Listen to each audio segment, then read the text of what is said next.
L'incubo baby gang in centro storico sembrava finito con il blitz di sabato mattina nelle scuole veneziane, che aveva portato a rintracciare i protagonisti delle 4 violente aggressioni delle scorse settimane, tutti ragazzi tra i 15 e i 16 anni inchiodati dalle immagini delle telecamere.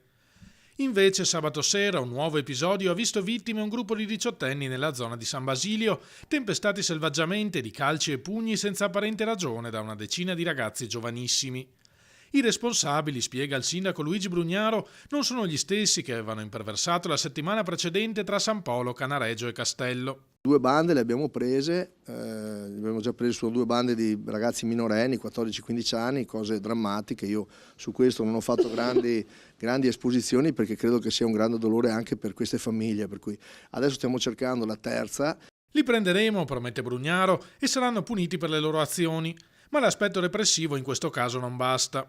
Troppe volte le famiglie sono state lasciate sole di fronte a un problema che non sanno come affrontare.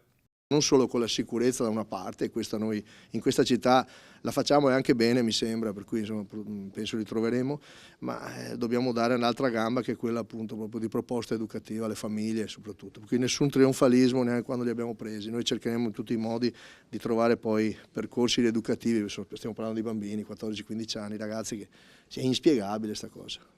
Da combattere, argomenta il sindaco, è la cultura della deresponsabilizzazione che purtroppo in questo momento ha largo spazio in Italia e che anima anche provvedimenti come il reddito di cittadinanza.